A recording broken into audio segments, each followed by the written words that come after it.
Hi boys and girls, welcome back to Tucked In Tuesday. I'm glad you could join me tonight.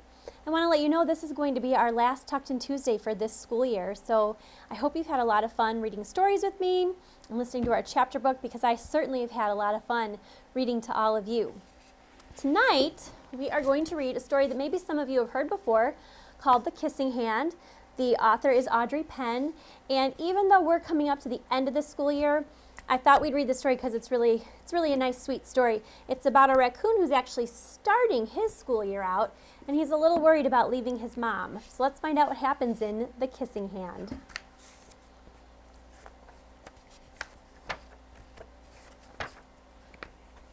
Chester Raccoon stood at the edge of the forest and cried. "I don't want to go to school," he told his mother. "I want to stay home with you. I want to play with my friends, and play with my toys, and read my books, and swing on my swing. Please may I stay home with you?"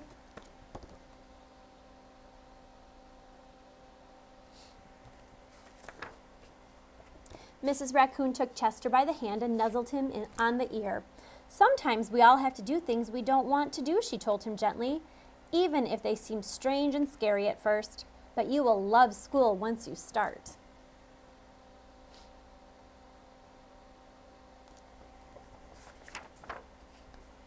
"You'll make new friends and play with new toys, read new books, and swing on new swings. Besides," she added, "I know a wonderful secret that will make your nights at school seem as warm and cozy as your days at home."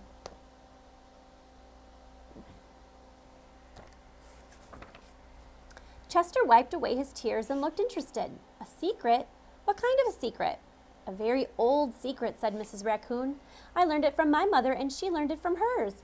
It's called the kissing hand." "The kissing hand?" asked Chester. "What's that?"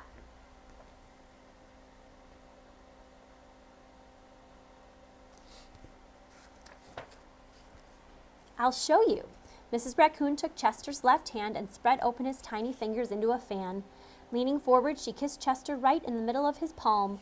Chester felt his mother's kiss rush from his hand, up his arm, and into his heart. Even his silky black mask tingled with a special warmth.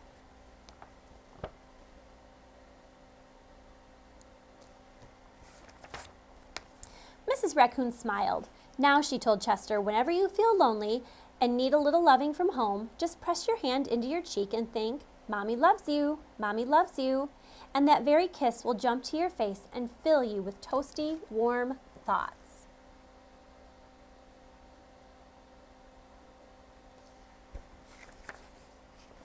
She took Chester's hand and carefully wrapped his fingers around the kiss. "Now do be careful not to lose it," she teased him. "But don't worry. When you open your hand and wash your food, I promise the kiss will stick."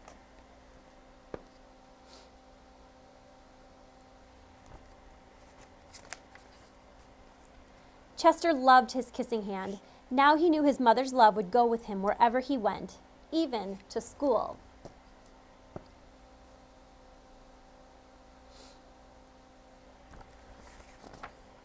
That night, Chester stood in front of his school and looked thoughtful. Suddenly, he turned to his mother and grinned. "Give me your hand," he told her.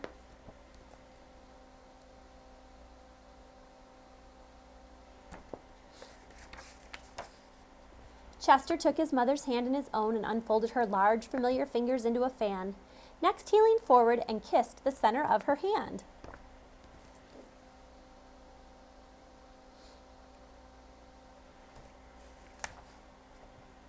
"Now you have a kissing hand too," he told her, and with a gentle goodbye and "I love you," Chester turned and danced away.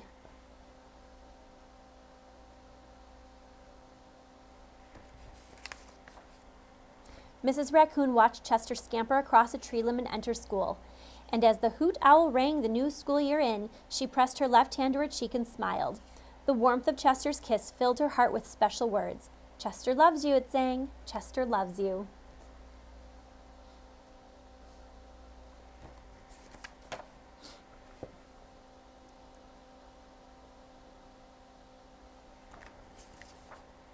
I love you. The end. Have you ever been a little worried to leave your mom or dad sometimes? I think we've all been in that place before, but luckily we know somebody's always at home who loves us. All right, we're going to move on now to our chapter book. We're going to finish up Pirates Don't Wear Pink Sunglasses with our Bailey School friends. We need to find out if they are going to be able to save the camp, if they're going to be able to find the treasure, and I wonder if Captain Teach is actually a real pirate. What do you think? All right, let's find out. So chapter 10 is called Sailor Take Warning. If I learn anything else about trees, I'll sprout roots, Eddie complained. Coach Ellison had just given them a nature lesson on chlorophyll, the green stuff in plants. They were sitting around the campfire after rowing practice. I think it's interesting, Howie said. I like learning about nature. Eddie shook his head. I might have known you'd be a green freak. Who needs plants anyway? You do, nickel brains, Liza told him. Everything on Earth depends on green plants in some way or another. I need green plants like a fly needs bug spray, Eddie told her. Melody rubbed her arms. I'm so tired from rowing. My arms feel like limp tree limbs. Like those weeping willow tree branches where the treasure's buried, Liza nodded. Yeah, I could use some of that chlorophyll myself, Melody laughed. Would you guys stop complaining, Howie said. I want to know what we're going to do about the treasure. We're going to get it, Eddie said. Liza stood up and dusted off her shorts. Don't you remember Teach's warning, she said. I'm not worried about that old hairball, Eddie bragged. We'll meet first thing tomorrow and dig up the treasure. The next morning, the kids met behind the cabin Gray Wolf. The sun was just coming up and the sky was blood red. We'd better not go, Liza whimpered. Look at the sky. Howie nodded his head. Red skies at morning, sailors take warning. We're not sailors, Eddie told them. We're just kids. But soon, we're going to be rich like pirates.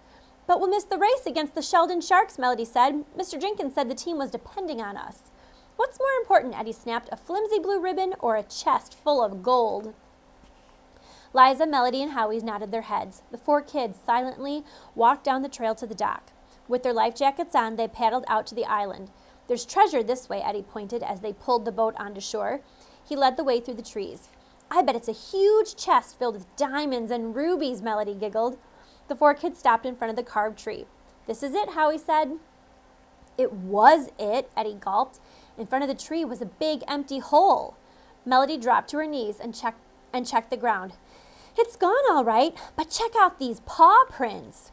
They look like dog tracks to me, Howie said. Or wolf tracks, Liza said. Don't forget Mr. Jenkins saw us here yesterday. That stinky werewolf stole our gold, Eddie yelled. But he got deathly quiet when he was interrupted by the sharp squawk of a parrot overhead. Chapter 11 is called Dead Heat.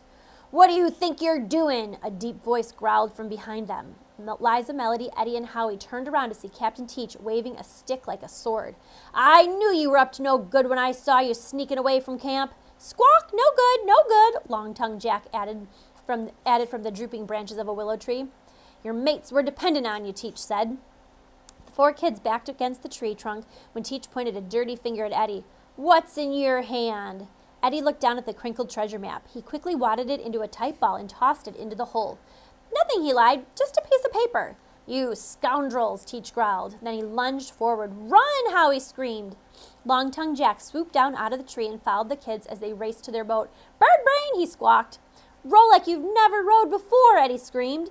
They jumped in their boat and paddled like the island was on fire. Not far behind was Teach. We'll be okay if we can make it back to Coach Ellison and Mr. Jenkins, Howie yelled as he rowed. Great, Eddie hollered. Our lives depend on a skinny coach and a werewolf.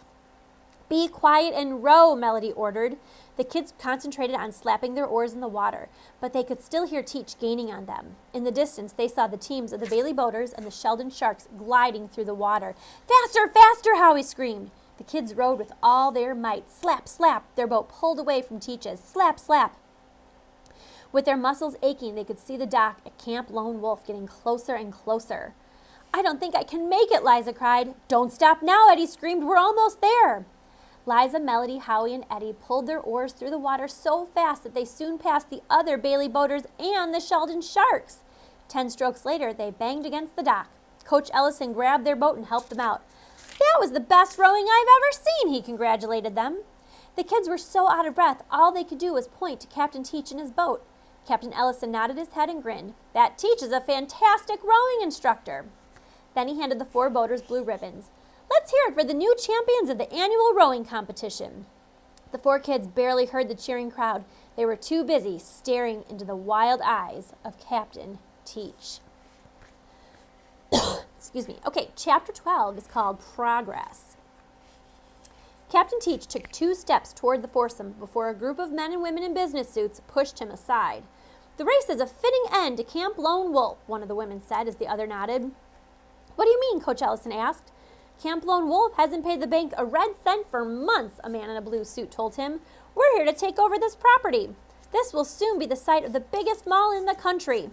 "But what about the huge old trees?" Howie interrupted. "And all the wildflowers like jewelweed and mistletoe," Liza added.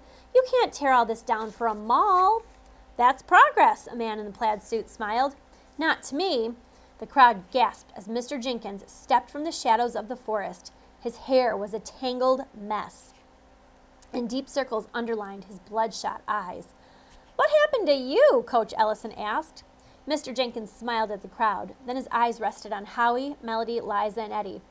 "I've been digging up the money I need to save this place. It looks like the Mega Mall Development Company will have to look for another place to build." He faced the men and women in suits. "I treasure this island. Every tree, flower, and animal will always have a home here. Follow me and we'll take care of this matter." "Wait!" Captain Teach yelled.